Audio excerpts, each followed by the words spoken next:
evening, everybody. Good evening. Going to go ahead and let this, we're going to sit here for a few minutes, let some people come on.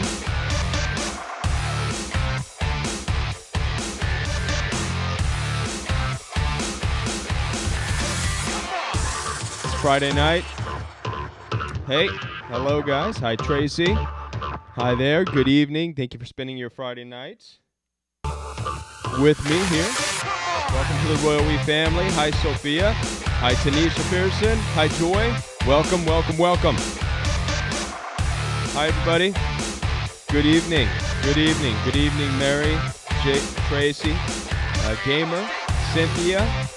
Hi, everybody. How are you tonight? How are you this Friday night? Hello, hello, hi. Crumsy, hey, what's going on? Good evening, good Friday night. I hope you guys are having a great Friday night. Hi, Mona Manning. Hi, friends. How are you? My music continues to stop. That is going to be annoying. Like I said, this has been the first week of going live for the Royal We, so the technical issues have been something that I've been dealing with, but I'm getting them all worked out. I'm excited to say the phone calls are working fantastic, and now the music is the last thing. Trying to get that intro just squared away. Guys, thank you for joining and being a part of the Royal We family on a Friday night.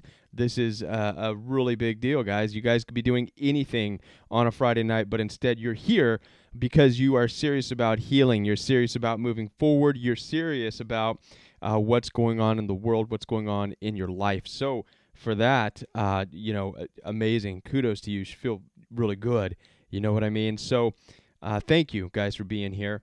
And just to let you know the weather, it's a little bit rainy outside. It's supposed to start snowing again. It might snow tonight, tomorrow morning here in the Midwest. And so I hope it does not affect the live stream. But if for some reason it loses connection and goes out, you'll know what's going on, okay? There is supposed to be another snowstorm here. But we're going to go on and hope that this night is just going to be a great night of hearing your stories. And which, by the way, guys, you'll see the phone number for those of you joining Royal We Live on YouTube. Telephone number is scrolling at the bottom of the screen right now. That's the number for you to call in and share your personal story, a little bit of your story, questions that you have pertaining to any videos or what you might be going through. One of the amazing things that I've seen here on the Royal We Live is just your guys' interaction with each other, right? This is where your heart really shines through, because as I read through some of the comments, you guys are helping each other out. That's amazing. This is community right here. So I want to thank you guys for that, for being a part of each other. And we're going to go ahead and take a phone call from Washington. You're live on the Royal We. Hello. Hi there. I love your show, Kevin. Thank you. Thank you. I'm so glad that you're here. What's going on? My family is pretty upset with me because I'm not fighting for my rights, and I want to know if you agree with me. Okay. 4 years ago, I divorced my ex, and I gave him our house, $250,000 and everything inside of it, in the promise that if he sold it, I would get yearly tax return claiming our child. But now, 3 years later, I have claimed tax return, but all of a sudden, he is now deciding he's not giving me tax return. Of course. And my family says, I need to take him to court and fight for this. But I'm thinking, no, I want this in my past and just let him have it, and I will eat my losses. Do you think that is... You know, I think this is a Good. case where if you guys are already divorced, you said? Or you're not divorced yet? Yes. You are divorced. We are divorced. Were there 4 attorneys years, were there attorneys involved in the divorce? No, he said he was going to fight for full custody, and I was afraid of him, so I just gave him everything and said, you know what, I will start fresh, new, everything, all by myself. Yeah, you know. The verbal agreement that Right. I would get yearly tax return if he sold the house. Well, yeah, first of all, and let this be something that for everybody watching, don't ever make personal agreements with an abusive narcissist or any type of an abusive person you're trying to get out of a relationship with. Don't do personal negotiations. Don't do personal planning with them. Don't take them for their word, because obviously they lie. They're not going to give you diddly squat, right? And so this is really one of those cases where you obviously probably had some rights to some compensation for the home being sold and split, or whatever, in that regards. And if there's something that you can do to push for that through an attorney, I would do that. Maybe find out, hey, is it possible, because I had my name in that home, I had some finances involved in that. Is there a way to go through in getting what's rightfully mine? Again, you're going after, if you do choose to go after something, it's just what's rightfully yours. What you know is rightfully yours, not out of vengeance, not out of shutting anybody else down, not after payback. We can't be doing that type of stuff, because you'll lose every time, okay? Because it's emotionally driven. But if you know that you have some rights to property, then by all means, find out through an attorney what you can do, okay? Without having to have any contact with the person. Which I have been no contact. Right. I have not made eye contact with him since Good. August. It's been, and I believe this is why he's doing it, because he knows, I will get to talk to her again. Yeah. And I'm just thinking, no, I'm just going to give it to him, because it's not worth talking to him. But my family is mad at me. Well, right. Saying it's not a good idea. Right. Well, this is going to be a personal decision for you. If you set out initially to walk away, start fresh, and leave everything behind, then do that, right? Oftentimes when I'm over the phone, I'll go ahead and hang up, and I'll finish and allow another caller to call in. Thank you so much. Thank you for calling. I often tell people, and matter of fact, I talked to somebody today who had a question, called me earlier about going to an ex's house to pick up some belongings, and came down to shirts and whatever else, some clothing. When it comes down to this stuff, if we're talking, you might as well let some of these things go, okay? If we're talking about a T-shirt you left or your favorite sneakers, it's not worth it, right? It's not worth the engagement. It's not worth going back, putting yourself through that. If you have to go back for something, take a friend with you. Don't go by yourself. Always have somebody with you just for backup. They can sit in the car, whatever. And go in and, try and see if you can find your shirt or your shoes. In cases like this, where you're coming out of an abusive marriage and, typically in divorce proceedings, things are split, right? That you have a right to do that, right? And it's not a place to make personal agreements, okay? Okay, I'll walk away and you give me half your paycheck for the next 50 years. And the narcissist will say, sure, sounds like a great idea. I'll do that. Agree. It's never going to happen. Okay. So the phone line is open, guys. And once again, thank you for being here on a Friday night, guys. And I do want to let you know that this is going to be a sensitive subject show. So I want to go ahead and put out the warning out there right now, because I haven't done that yet. Viewer discretion is advised. We're talking about narcissistic abuse. We may be talking about sexuality, abusive things that are going on. So I do have to put out that warning. 18 plus is encouraged, so that you guys, if you have small children, you may want to reconsider that, because you don't know what's going to be talked about. All right, guys. And I do have also a email that I prepared in case the phone is not ringing. And I want to go ahead and share with you this email question. So we'll go ahead and open this up. It says, I watch your videos frequently on YouTube and gained a wealth of knowledge. Thank you. Long story short, filed for divorce from my narcissistic abuser. I have not had contact with him for more than 13 days now, so good, okay? It's still fresh, obviously, and it's important to understand that this is fresh because there's some things here that you need to understand about going no contact. I am also low contact with this family. They have been so very kind to me, and I cannot, in my heart, go full no contact with them just yet. I know that going no contact is the correct thing to do, and I'll go ahead and take this call and finish the story in a minute. Awesome. Sophia,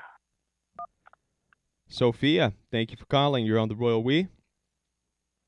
Oh, hi. How are you doing? I'm doing good. How are you?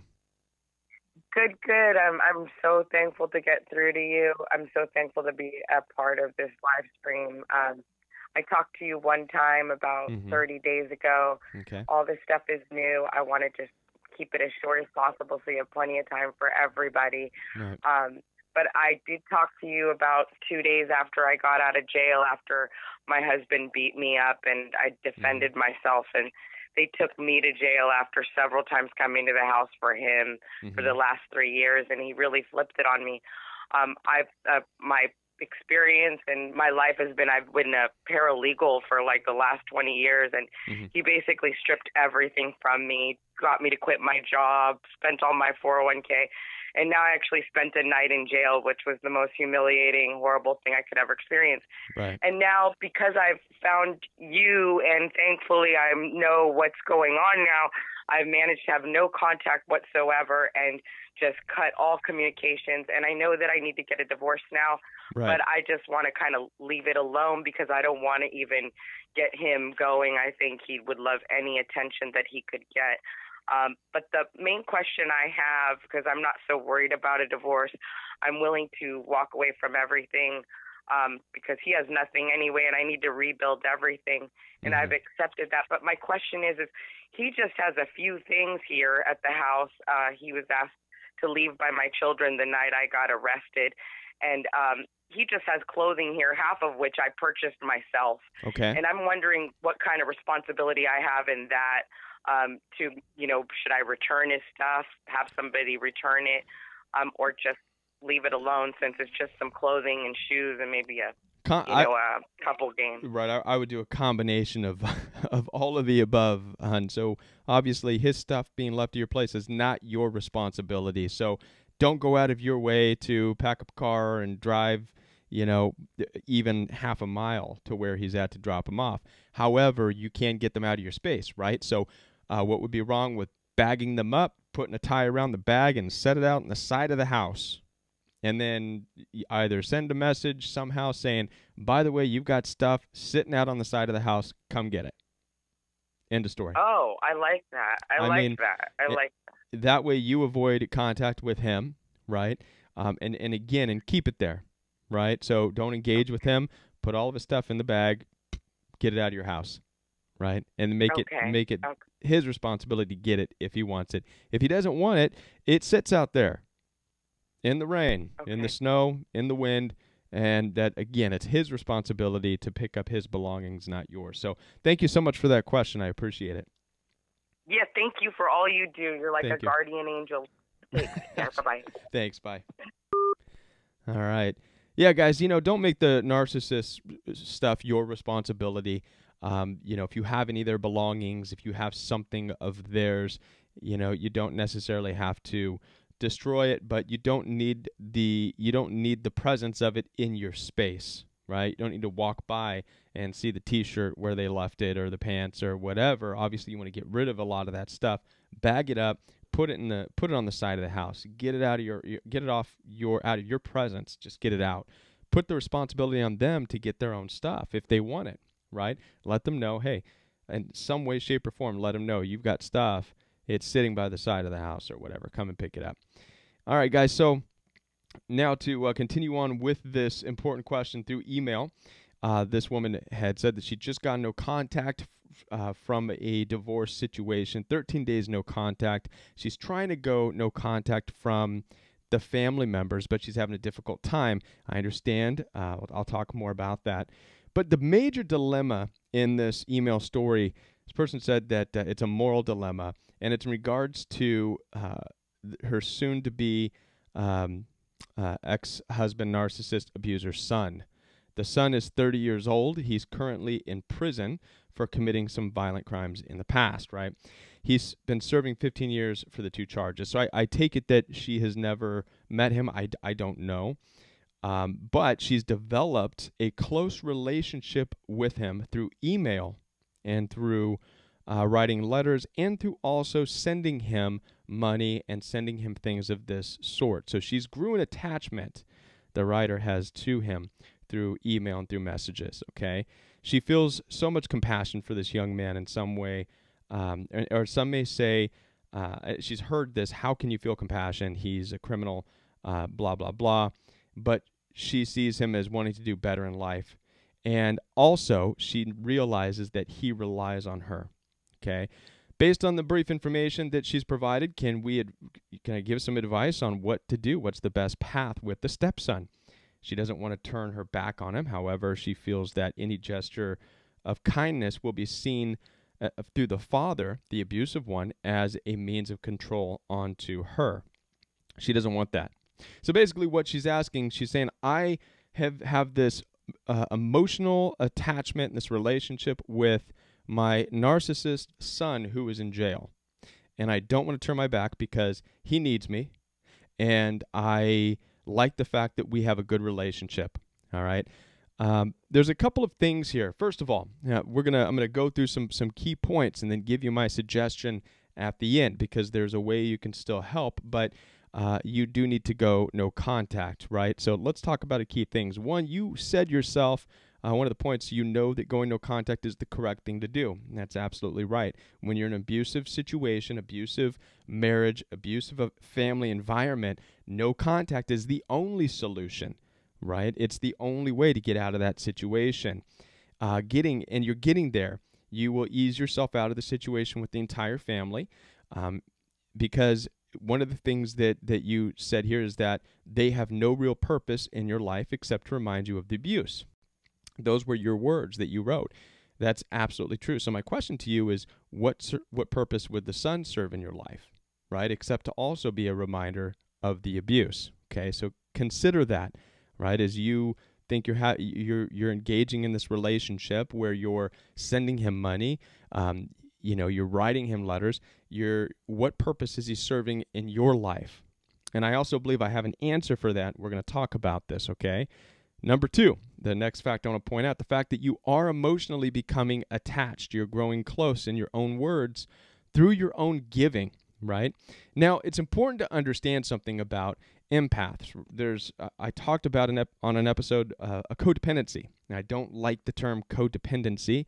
I don't believe in codependency. What I believe is that people who are empathic, right, like you, sounds like you're a very empathic person, but empathy can be very misguided if it's not given direction in life. If you're not taught how to use this extraordinary, powerful gift that you have, you start to use it in a way that you grow these close attachments to people you really have no business growing close attachments to. So my concern for you in this is that you were becoming emotionally attached to the son who is in jail. All right? And why are you becoming attached? You're becoming attached because you are giving to him, and he's thankful for it. So I want you to consider the fact that you're leaving an abusive situation with this father. Abuse has a way of destroying your self-esteem. When you're a giving person, when you're an empathic person, narcissists and abusive people knock that out of you. They really just destroy the view that you have of yourself being an empath. They destroy your gift. They really do. So it's real easy to now be giving to his son. Keep in mind, the son has nobody else. He's in jail. So obviously, his response is going to be way different to your giving. He's going to be so thankful to you. He's going to tell you that you're the best. You're so amazing. And you can be using this without realizing it to build your esteem back up.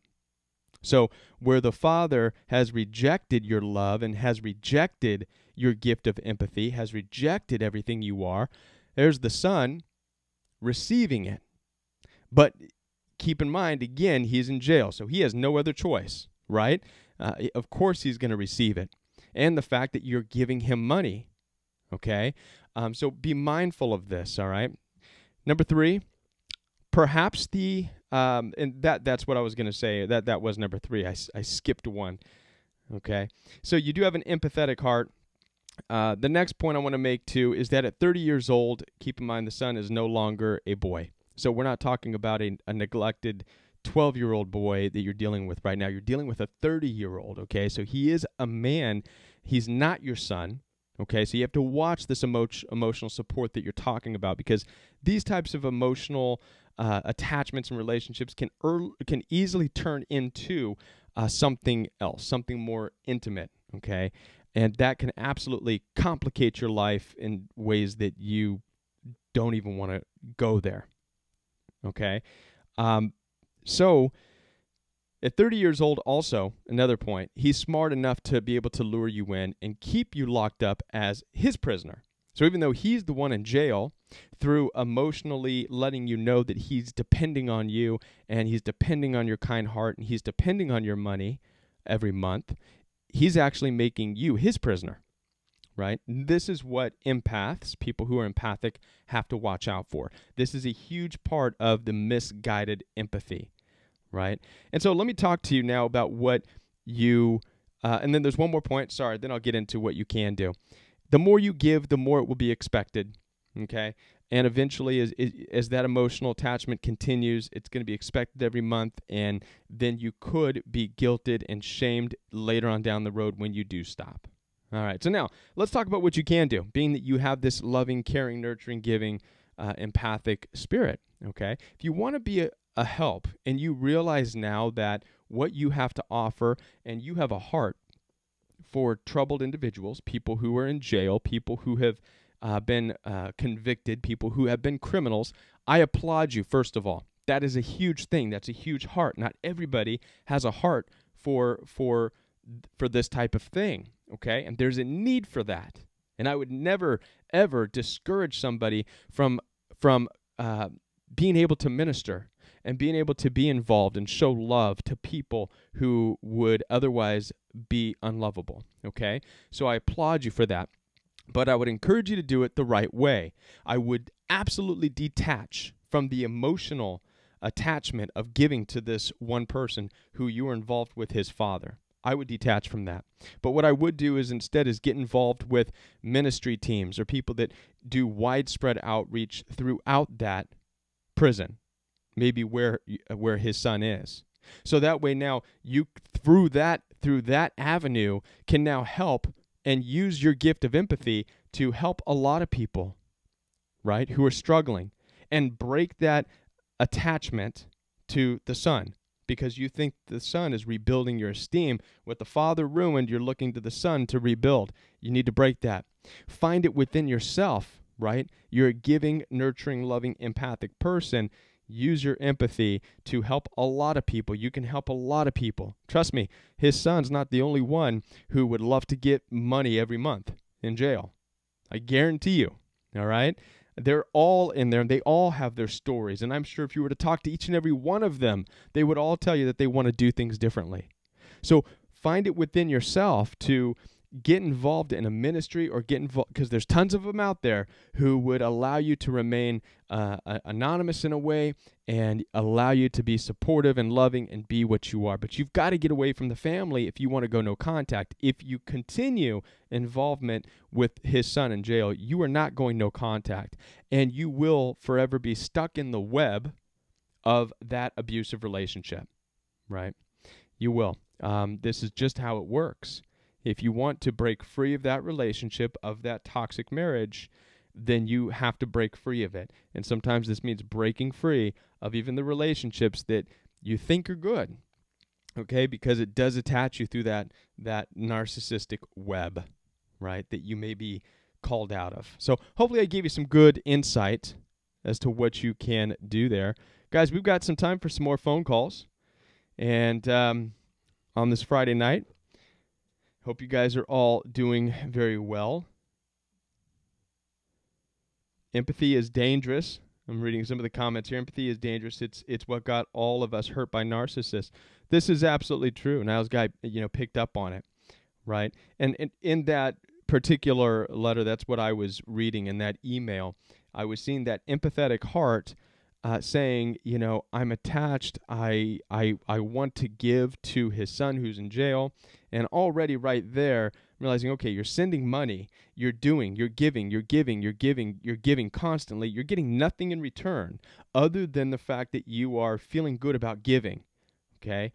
And what happens when you give in just these one-on-one intimate relationships is, as an empath, you get burned. That is not what the gift of empathy is for. Okay, your gift of empathy and a giving and loving and being nurturing is a huge thing, but you do not want to enmesh that with intimacy, okay, or an emotional attachment. You don't want to do that. The gift of empathy is what is used by people to build homeless shelters. It's what's used to put prison ministries together. It's used to feed the homeless. So when this is all a result of people who are filled with empathy, who have the heart of an empath. So people like you are needed, all of you, as a matter of fact. But when empathy is not guided right, you end up finding this troubled person, and they're down and out, and they're drugged up, or they're alcoholics, or they're this, or they're that, or they complain that they've been abused, or they're on their fourth marriage, and all of the past marriages, they were the victims. All of a sudden, you direct your empathy to that person. Sure, and you take on that. I'll love you. I'll make you feel good. I'm an empath. I'll make you feel good. I'll take care of you. And then you get emotionally sucked in. You mix your gift of empathy with intimacy, which is not what it's for, and you get crushed. Because eventually narcissists, they never get enough. You can never give them enough money. You can never give them enough sex. You can never give them. After a while, it dries up, and you're giving your heart. You're giving what you're supposed to as an empath. They take it, and they crush you because it's not enough for them. They're a black hole, right? This is why ministry teams exist. This is why people build homeless shelters, but there's no emotion. It's not an emotional attachment. It's from the gift of empathy, right? They understand that there's a need, and they're there. We are here to fulfill a need in people's lives, but it's supposed to be done in a way to where we don't need anything in return. So make sure, guys, as empaths, make sure that when you go out, when you express your gift of empathy, make sure you're not doing it in a way where you're in need of a return. Okay? The Bible says, don't let your right hand know what your left hand is doing. That's speaking to you guys who are an empath. Go out to give. Have that mindset. I'm using my gift of empathy, not getting anything in return. And you definitely don't want to mix that up with intimate relationships, right? When you think of intimacy, what you want is a partner, someone to build something with, not someone to fix, not someone to use your gift of empathy. You will, throughout your life, in intimate relationships, have times where you need to be empathetic, but you do not solely rely on your gift of empathy to create an intimate relationship. You need someone who's a partner. You need someone to partner with in an intimate relationship, right? Hope that makes sense, guys. And any more phone calls? How you guys doing tonight? Good. My picker is broken. All right, guys. Well, if that's it, there's no more phone calls tonight. I will go ahead and sign off a little bit early. Thank you guys for being here again on a Friday night, right? Thank you for being a part of the Royal We family. I absolutely love that you guys are here and as a community and helping each other out and talking to one another. It's a great place to be on a Friday night and all throughout the week. Now, we're not going to be here this weekend, Saturday and Sunday. We will not be live. We will be live Monday. And well, one more phone call. All right. Call from. You called in right at the last minute there. Saving the best for last? Yes, I'm sorry. Yes. Right on. What's going on? Sorry. I have you live on my iPad while I'm talking to you. Cool. I have this person who been in my life for 10 years now, and we're trying to make the relationship work, but it never seems to work. But Right. We love each other deeply, so it's hard to let go. So I don't know, why do you feel like we have this connection that we can't let go? Well, you tell me. What's going on in the relationship? Are you tell me about the dynamic of the relationship? Are you just friends? Are you friends with benefits? Have you had sex? No. We dated and then we broke up because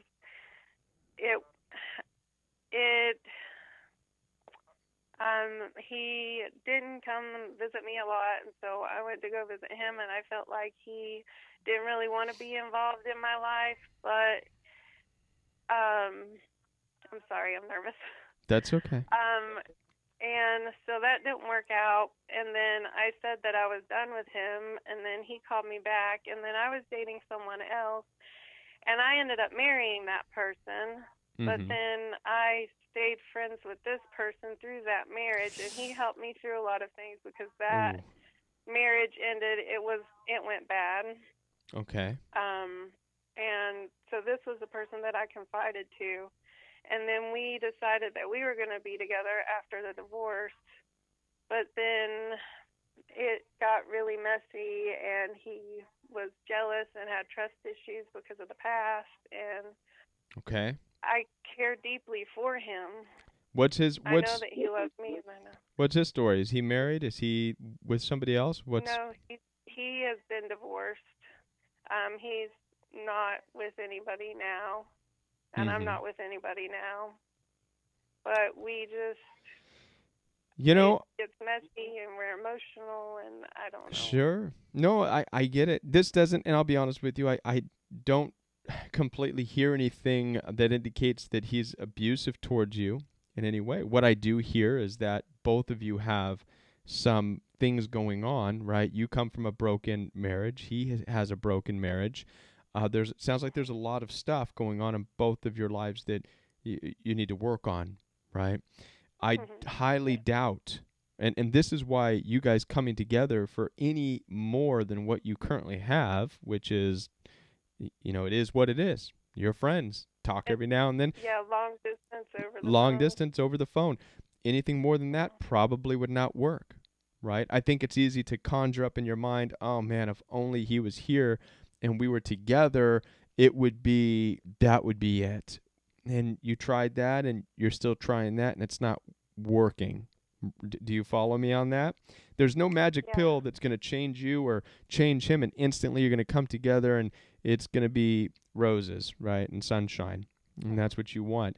So you just have to accept the relationship where it's at, which is in this friendship area.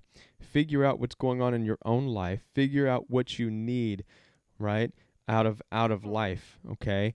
And if this man is truly what you want, if that's the type of man you want to see in your life, to see be a husband to you, right? And only you know that because you know him. So if you can see him being the husband you need, the father you need, the home builder you need, then by all means go for it. But first you have to recognize what it is you want in your life, in a partner. Which is what I told him the last time that we spoke, that I had to have some time to get my life together because exactly. I'm 35 and I'm trying to work on my career and myself and building my life together before I can make anybody else happy. Right. And you don't want to make somebody happy. Again, you want a partnership. Right? Yeah. It's not your responsibility to make someone happy. It's not his responsibility to make you happy, right? And I use this analogy. It's kind of like I said earlier this week, I told a guy that you want to be completed, but not completed. You want to be made, but not completed. The icing on the cake. The icing on the cake. Yeah, you remember that. So if you can get to where you're the cake, right? And so you're good. You're good. You're good enough on your own. You're light and fluffy and just good, right? And now you need some icing so that you're completed and in need of nothing else in life. This is kind of where the partner sets in, becomes that icing for you and you for him, right? Doesn't sound like either one of you are kind of in that place right now. So keep working on yourself, which is good, right? Keep moving forward. Keep with your job. Keep with your work. Keep pushing the boundaries of your calling in life. Stay in touch with him. It doesn't sound like he's being abusive, so be friends with him. There's nothing wrong with having friends. Know your boundaries, right? It's all about knowing boundaries. Don't put yourself in positions that are going to grow more attachments that you don't need, right? Things like sex and things like this are going to create weird and awkward attachments that are going to keep you in this place of crying and longing and confused and what's going on, right? You don't need that. Yeah. So be friends with him and monitor where he's going in life. What is he doing? And if he doesn't want to just be friends and he wants to have a relationship with me that's more than just a friendship, and if it's like friendship or not, like no friendship, it has to be a relationship or nothing. To him? Do I let that go? Yeah. It depends. Yeah, I mean, if that's not where you are, and you're not looking for that, and you need to see more from him than what he's showing you, then absolutely. I mean, if he's coming to you saying, I can't just be friends, we need to have sex or something like that, you say, no, we're not married. No, we're not doing that, right? Well, then I can't be friends with you. Well, that right there tells you a lot about the type of person that you're with, right? And that chances are he wants to use you and take from you, and that's all he's really interested in, right? You as a woman are in a very unique position, okay? And this is what I wish I could tell all women. In fact, I'm going to do a follow-up to the video I put out there on understanding your value, right? You're in this unique position because you are sought after by men, okay? Everything about doesn't feel like it sometimes. I know. Trust me. I know. It doesn't feel like, but you are.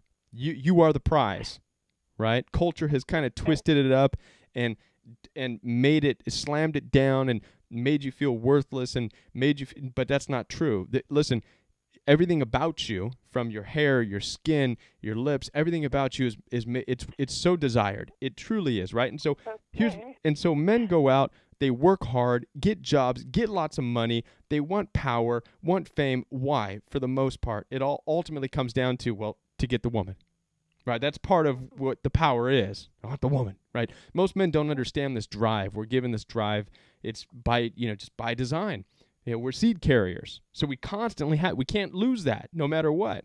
We look at girls, not because guys are all perverted. It's because there's a biochemical reaction. Oh my gosh, it's the way it is. So you're in a unique position and it wasn't always like this, but now you can say, okay, I see you want me, you want a relationship with me, you need that nurturing, loving, what it is that women possess. You need that. But what do you have for me? What do you bring into the table? Are you going to be the man that takes care of me when I'm sick, that raises a family with me, that builds a home with me? What are you bringing to the table? Because we have a culture and a generation of guys that have this tension. I'm a seed carrier. I got to get this out. And they're going, and for the most part, women have just been like, oh, well, you've got nice eyes. Sure, come on in. Do you follow me? Yeah. Or, ooh, you're good. Oh, you talk to me like a friend. Oh, you talk to me. Come on in. Stay the night. Okay? Know your value. Know what you're worth. Right? And hold out for what it is that you are looking for in a partnership. Because that's the guy that's going to deserve your gifts, your goodies. Right? That's what I got to say about that. Okay. Hope it makes sense. Yeah. Thank you. All right. All right, guys. Thank you so much for watching. That was the last call. It took us over time, but it was an excellent question, and I'm glad that she called. So thank you guys all for hanging out with me, staying here late on a Friday night. As I said before, we're not going to be here this weekend, so join me again on Monday. All right, guys. Looking forward to seeing you guys on Monday. Have a great weekend, guys, and thank you so much for being here.